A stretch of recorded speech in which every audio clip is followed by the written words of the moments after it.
کہ worker convention کس مقصد کے لیے منعقد کیا جا رہا ہے؟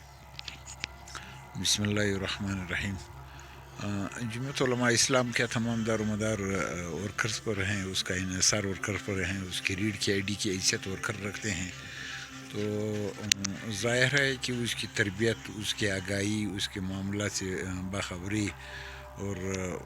ملکی اور بین الاقوامی سطح پہ جو کچھ ہو رہا ہے اس کی تعلیم تجزیے کے لیے مرکزی قیادت کا آنا اور اس کے سامنے اس سارے صورتحال کو سامنے رکھنا یہ کارکنوں کی ضرورت ہے، اور اس کے لیے یہ کنونشن منعقد ہو رہا ہے۔ میرے خیال میں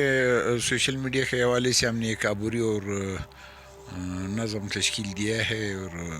اس کے اراکین ہیں، اور پھر تمام اضلاع سے رابطہ ہوا ہے، تمام ضلعی جماعتوں کے معذرت چاہتا ہوں، تمام ضلعی جماعتوں کی سیکرٹری کا ہمارے سوشل میڈیا ٹیم کے ساتھ رابطہ ہیں، اور تمام صوبے کی جو بھی سرگرمیاں ہیں وہ سوشل میڈیا پہ آ بھی رہے ہیں اور اس کی کوریج بھی ہو رہا ہے۔ صاف ظاہر ہے کہ جمعیت علماء اسلام بلوچستان کی ایک بہت بڑی سیاسی قوت بن چکے ہیں، اور پورے بلوچستان میں اس کے گزشتہ بلدیاتی انتخابات میں پورے صوبے میں سب سے زیادہ ووٹ اور سب سے زیادہ کونسلر جمعیت علماء اسلام بلوچستان کے ہیں، اور بلوچستان میں سب سے زیادہ بڑے اور کامیاب پروگرام اور کامیاب جلسے اور کامیاب دورے جمعیت علماء اسلام نے کیے ہیں بلوچستان کے مجلس عاملہ کے اور مولانا عبدالواسع صاحب کے نظم اور ڈسپلن کی بنیاد پہ پورے بلوچستان میں جمعیت ایک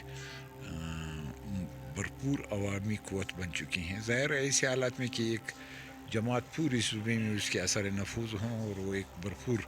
عوامی نمائندگی کے وہ رکھتے ہوں صلاحیت اور استعداد، تو جو شمالی بلوچستان میں یا جنوبی بلوچستان میں نوٹیبل لوگ ہیں جس سے ہمارے ماضی میں بھی قریبی تعلقات رہے ہیں یا رابطے رہے ہیں، انہوں نے جمعیت علماء اسلام میں شمولیت کا فیصلہ کیا، یہ اس بات کا مظہر ہے کہ جمعیت علماء اسلام کی عوامی قوت نے ان نوٹیبل کو، ان معززین کو، ان قبائلی زعماء کو، ان سیاسی ورکرز کو جمعیت علماء اسلام کو جوائن کرنے پہ مجبور کر دیا ہے۔ میرے خیال میں یہ تو ایک ایسی بات ہے کہ 1971 سے آج تک بلوچستان میں جتنی بھی حکومتیں بنی ہیں وہ سنگل پارٹی کی حکومت کبھی بھی نہیں بنی ہے۔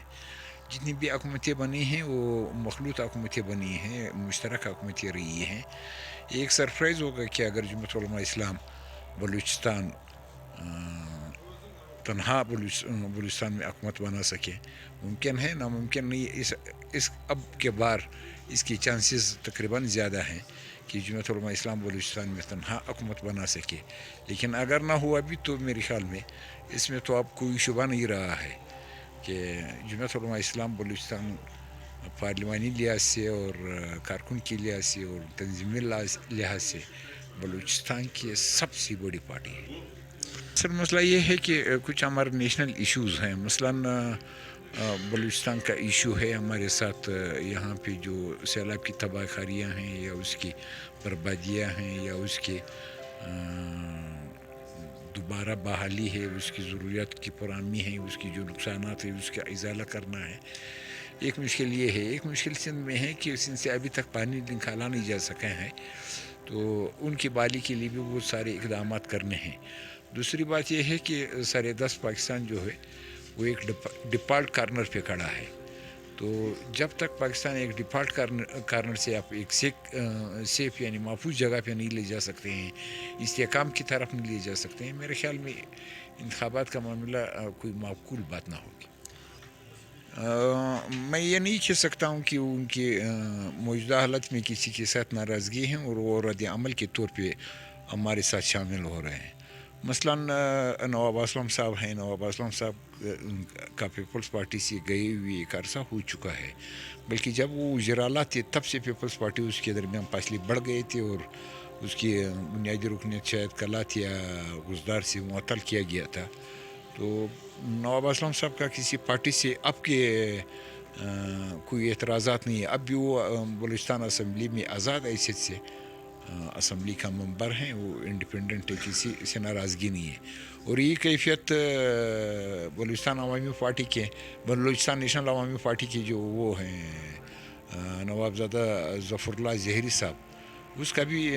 پارٹی سے بہت پہلے اختلافات چلے آ رہے تھے, بلکہ جب وہ ہمارے ٹینور میں تھے اس وقت سے اختلافات اس کے چلے آ رہے تھے, اور وقتاً فوقتاً ہم سے ذکر بھی کیا کرتا تھا کہ میں بھی آ رہا ہوں. اسی طرح یہ میر عمل کلمتی جو ابھی بلوچستان نیشنل پارٹی منگل میں ہے, اس کا بھی ہمارے ساتھ وعدہ تھا کہ میں آ رہا ہوں. اور یہ مولانا چوزی صاحب کا کسی سے کوئی اختلاف, کوئی جھگڑا نہیں ہے. ایک عرصہ ہوا ہے کہ وہ ہمارے ساتھ رابطے میں تھے کہ میں جماعت میں آ رہا ہوں. اب یہ جو کل ملک عبدالقیوم کاکڑ صاحب کے پاس ہم گئے, جنہوں نے گزشتہ انتخابات میں پاکستان پیپلز پارٹی کے ٹکٹ پہ مولانا کمال الدین صاحب کا مقابلہ کیا تھا, کوئی 13,000 کے آس پاس انہوں نے ووٹ لیے تھے. ان کا بھی کوئی جھگڑا تو نہیں چل رہا ہے, لیکن ظاہر ہے کہ اس کا پورا فیملی آ چکا ہے, اس کا نواسہ ہمارے ساتھ ہے. وہ شاید اس میں سب سے زیادہ کردار اس کے نواسے عظیم کاکڑ صاحب کا ہے کہ وہ چاہتا ہے کہ میرا دادا میرے ساتھ ہو, میری پشت پہ ہو. تو ظاہر ہے کہ ملک کاکڑ صاحب بھی اس بنیاد پہ آ چکا ہے. ہم چاہے شمالی بلوچستان ہوں یا جنوبی بلوچستان, جمعیت علماء اسلام ایک قوت بن چکی ہیں, اور لوگ دیکھتے ہیں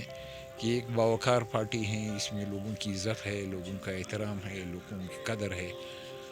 قدردان لوگ ہیں. تو ظاہر ہے جو شخص بھی اپنی عزت جس کو عزیز ہو وہ جمعیت علماء اسلام کو